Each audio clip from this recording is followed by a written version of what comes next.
Доброе утро, mana завтракам, do'stlar.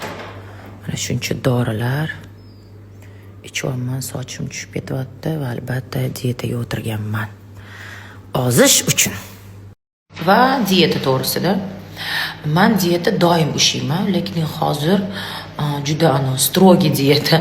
Jiddiy qarayapman bu narsaga. Chunki tug'ganimdan keyin qornim ancha qolib ketdi. Hozir esa o'sha обычный vesimdan ham past yuribman. Hech qachon bunaqa ozg'inmancha bo'lmaganman. Вот normalniy ozganman va haligacha diyeta ushlayapman.